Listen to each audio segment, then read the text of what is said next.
Movie draft time, and we're talking Mel Gibson on this one as he celebrates a birthday January 3rd, 1956.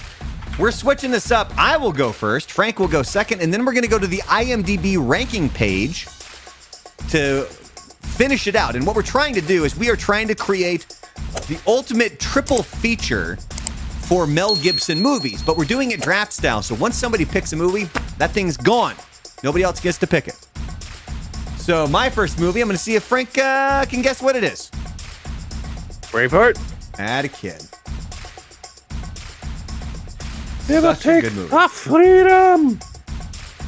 That's right. It's my island.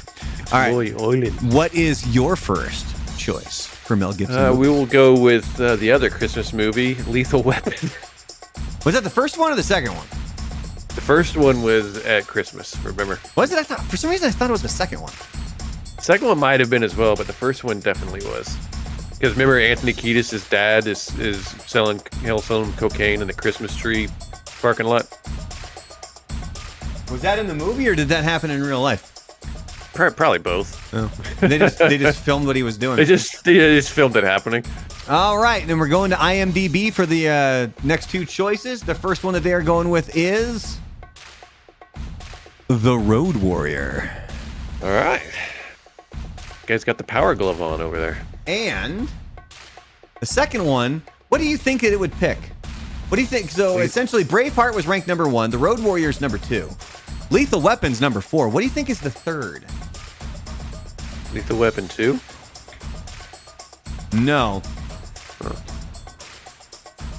Chicken. I swear to God. Hey. I swear to God. All right. Way to go, IMDb. Now you get to go. You get to go next, Frank. You get to what's your second choice for your Mel Gibson movie draft? Damn, well, they took my chicken run.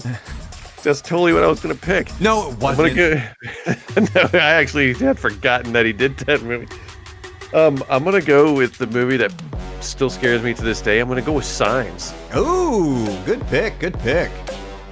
That was wild seeing that in theaters. I've never actually seen it. Oh, boy, you got to give it a watch. It's good. All right, now I do get to go back to back. So I'm going to go serious movie, comedy, serious movie. Okay. Start with Maverick. That is a good movie. I enjoy Maverick. I didn't realize it was based off a TV series that James Garner was in, yeah.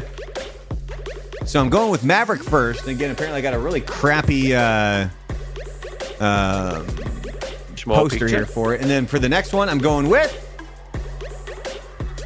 Payback. Love this movie, man. This was a few months ago. I think I brought it up on the live stream where I just randomly thought about it. And I was already laying in bed and it was already like 11:30 at night, which is way past my bedtime. And I looked it up on like justwatch.com where you can find out where it's streaming. I found it streaming and then I watched the whole goddamn movie. I went to bed at like 2 a.m. There you go. All right. Frank, what's your third choice for Mel Gibson?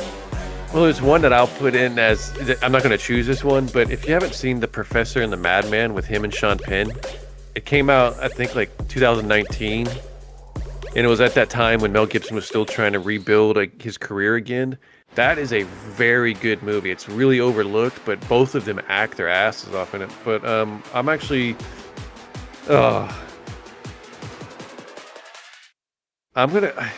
I want to go with We Were Soldiers, but I'm going to go with The Patriot because everybody quotes The Patriot so much.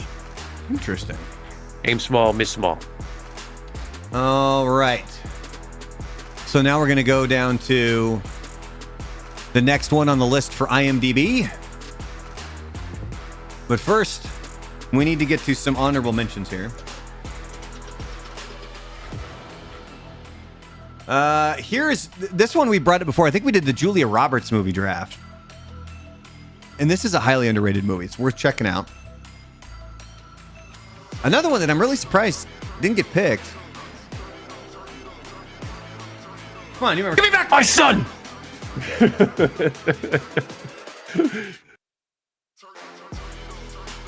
Here's your We Were Soldiers. That's such a good movie too. The extended version is wild. My uncle actually met the actual Colonel. Is it a Colonel that movie was on? Colonel Moore. He said the guy that Colonel Moore was even at his age. It's like in the 80s. Like he was even a hard badass at that time, and he was probably in his 60s or 70s at that point. Here's one that I think that more people need to see. I'm willing to bet you have seen this one. The Man Without a Face. No, that's a good one. Him and that's so. I mean, I wouldn't say like a dark movie, but it's wild. You could put it that way. Yeah, he did a good job with it. I was gonna say definitely check it out. But then for the third choice for the IMDb one, it's going with Lethal Weapon 2. What was the movie with him and Elijah Wood where he's like the time traveler? I don't even remember. That was a pretty decent movie too. I think it's Jamie Lee Curtis might have been in it as well. Jamie Lee Curtis. All right, here are our triple features for Mel Gibson movies. We have Braveheart, Maverick, and Payback. That's my triple feature. Frank has Lethal Weapon, Signs, and The Patriot. And then according to the IMDb rankings, it's The Road Warrior, Chicken Run, and Lethal Weapon 2.